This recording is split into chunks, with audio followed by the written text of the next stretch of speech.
맞습니다. 온라인상으로 함께 참여하는 모든 분들에게도 오늘도 하나님의 은혜가 가득하기를 바랍니다. 이 잠언 말씀은 다양한 교훈의 말씀들을 우리에게 전해주고 있습니다. 하나님의 백성으로서 어떤 생각으로 어떤 삶을 살아가야 되는지 이 잠언의 말씀을 통해서 교훈을 얻게 되는 것입니다. 오늘 본문을 시작하면서는 행복이 무엇인지, 좀 더 나은 삶이 무엇인지를 말씀하고 있습니다. 17절의 말씀에 채소를 먹으며 서로 사랑하는 것이 살찐 소를 먹으며 서로 미워하는 것보다 나으니라. 어떤 삶이 더 나은지를 설명하면서 채소를 먹지만 서로 사랑하는 것이 살찐 소를 먹어도 서로 미워하는 것보다 낫다고 말합니다. 채소를 먹는 것, 그리고 소고기를 먹는 것, 이렇게 객관적으로 먹는 것을 비교하는 것이 아니라 사랑하는 사람과 먹는 것과 미워하는 사람과 먹는 것의 차이를 비교하고 있습니다. 정말 이것은 너무 큰 차이일 것입니다. 이것은 16절과도 연관이 있는데 16절에서도 이렇게 말했습니다. 가산이 적어도 여호와를 경외하는 것이 크게 부하고 번뇌하는 것보다 나으니라. 어떤 것이 더 나은 삶인지를 말하면서 재산이 부족한 것, 부한 것, 객관적으로 비교할 때는 무엇이 훨씬 좋은 삶이겠습니까? 하지만 더 중요한 것은 여호와를 경외하는 마음을 가지고 살아가느냐 아니면 계속 번뇌하는 삶을 살아가느냐의 차이입니다. 이것이 인생에 있어서, 삶에 있어서 훨씬 더 중요하다는 말입니다. 겉으로 드러나는 것으로 평가할 수 없습니다.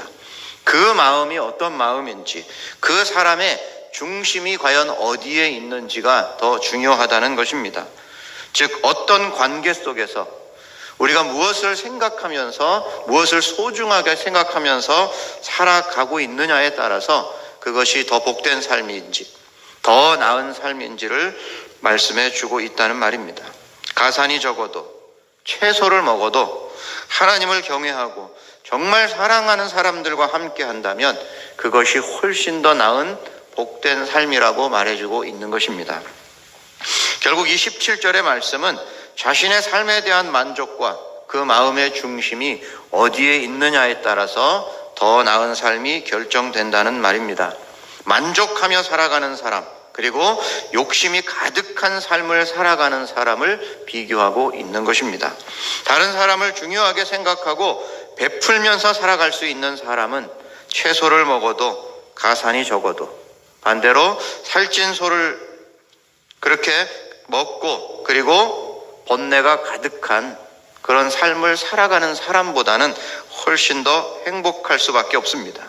여호와를 경외하는 마음이 있기 때문에, 또 사랑하는 사람과 함께 있을 수 있기 때문에, 그리고 스스로의 삶에 만족할 수 있기 때문에 그런 사람이 더 복된 삶을 살아간다고 말하고 있는 것입니다.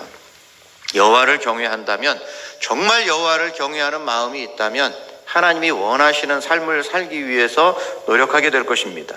하나님이 원하시는 삶은 바로 다른 사람들을 사랑하며 베풀면서 살아가는 것입니다.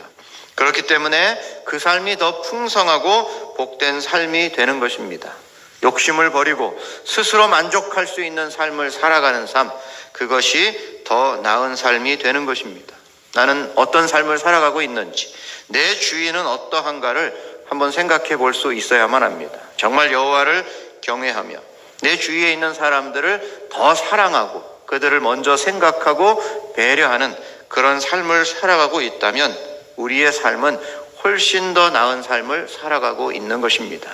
진정한 복은, 행복은 더 저 멀리에 있는 것이 아니라 우리 주위에 있는 사람들에 대한 어떤 태도와 우리의 마음의 중심이 어디에서 시작하느냐에 따라서 출발할 수 있는 것입니다.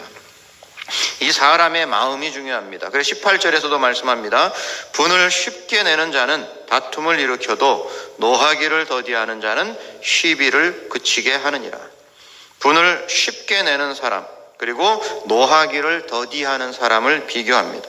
여기서 분을 낸다는 이 표현은 히브리어 원어상으로 해석하면 뜨거워진다는 표현입니다. 분노로 인해서 몸이 뜨거워집니다. 이 머리가 뜨거워집니다. 이런 사람은 다툼을 일으킨다고 설명합니다. 이렇게 뜨거워지고 열이 나고 하는 것들은 상대방에게 영향을 줄 수밖에 없고 자극이 되므로 다툼이 일어나거나 주의를 힘들게 만들어 버리는 것입니다.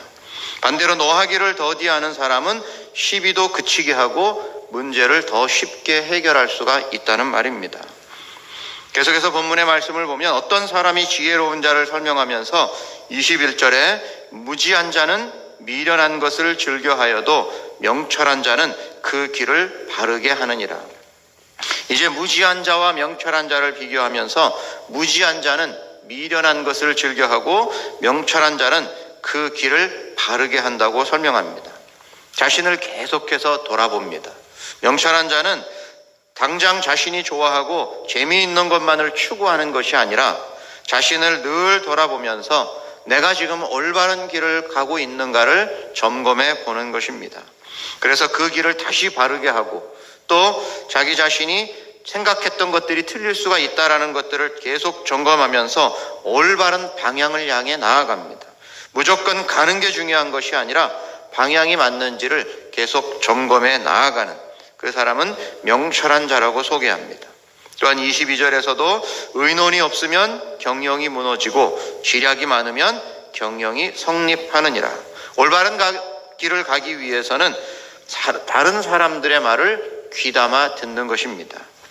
의논이 없으면 무너진다고 말합니다. 하지만 지략이 많으면 많은 사람들로부터 그 의견들을 잘 들으면 일이 성립된다고 말씀하고 있는 것입니다.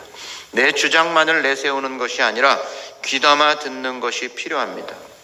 누구의 말을 듣는가 하는 것이 분명히 중요할 것입니다.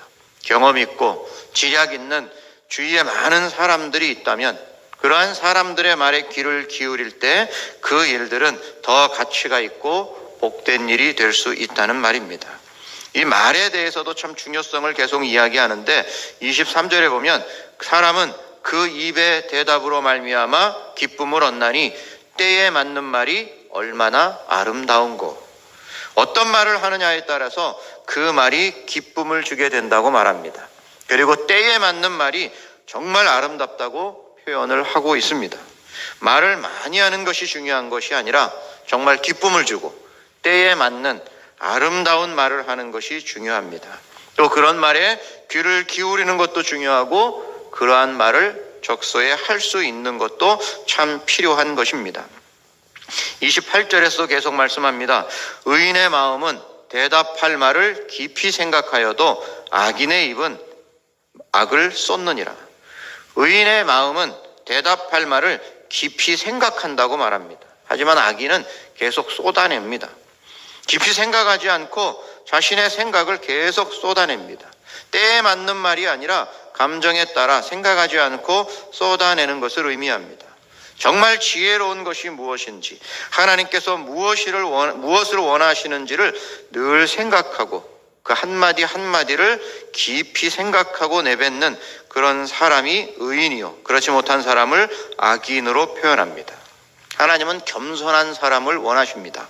25절은 말씀합니다. 여호와는 교만한 자의 집을 허시며 과부의 지게를 정하시느니라. 교만한 자의 집을 허신다고 말합니다. 반대로 과부의 지게를 정하신다고 말합니다. 교만과 비교해서 겸손한 자, 겸손한 과부라면 하나님께서 그 땅을 확실하게 보장해 주신다는 의미입니다. 하나님은 언제나 교만한 자를 대적하시고 겸손한 자에게 은혜를 베푸신다고 성경은 계속 말씀하고 있습니다. 29절에서도 말씀합니다. 여호와는 악인을 멀리하시고 의인의 기도를 들으시느니라. 악인을 멀리하고 의인의 기도를 들으신다는 이 말씀은 앞의 부분들을 비교해 볼 때 이 악인은 결국 교만한 사람입니다. 이 교만한 사람은 멀리하시고 겸손한 자의 기도를 들어주신다는 의미입니다. 겸손한 자에게 언제나 은혜를 베푸시는 하나님께서 그들의 기도에 귀를 기울여 주시는 것입니다. 본문의 마지막 부분에서도 보면 겸손은 존귀의 길잡이니라 라고 말씀하고 있습니다. 겸손한 자에게는 영광이 따른다는 말입니다. 여호와를 경외하는 자는 겸손할 수밖에 없고 그 겸손한 자에게 하나님께서는 그를 존귀하게 해주시고 영광이 따르게 된다는 말씀입니다. 30절은 말씀합니다. 눈이 밝은 것은 마음을 기쁘게 하고 좋은 기별은 뼈를 윤택하게 하느니라. 눈이 밝은 것은 마음을 기쁘게 한다고 하는데, 이 눈이 밝다는 말은 얼굴이 밝다는 것을 의미합니다. 우리의 표정, 우리의 태도 하나하나가 다른 사람들을 기쁘게 해주고 그것들을 통하여 더욱더 우리의 삶을 평화롭게 해준다는 것을 의미합니다. 계속해서 이 31절과 32절은 지혜로운 사람들에 대해서 설명하면서 생명의 경계를 듣는 귀가 지혜롭고 훈계받기를 싫어하는 자는 자기의 영혼을 경히 여기는 사람이라고 말해주고 있습니다. 더 덧붙이면서 견책을 달게 받는 자는 지식을 얻는다고 말합니다. 결국 오늘 본문에서 계속 강조하고 있는 것은 다른 사람의 말에 귀를 기울이는 사람이 겸손한 사람이고 지혜로운 사람입니다. 더 나아가서 하나님의 말씀에 정말 겸손한 마음으로 귀를 기울이는 사람이 하나님과 가까운 사람입니다. 하지만 하나님의 말씀에 귀를 기울일 수 없는 사람은 교만한 사람이라고, 또 지혜롭지 못한 사람이라고 표현하고 있는 것입니다.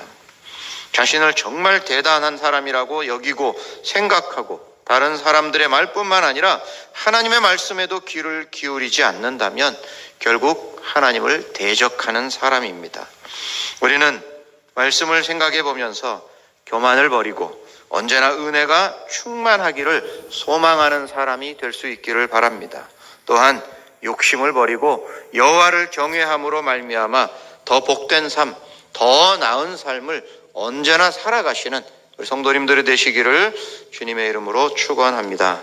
기도하겠습니다.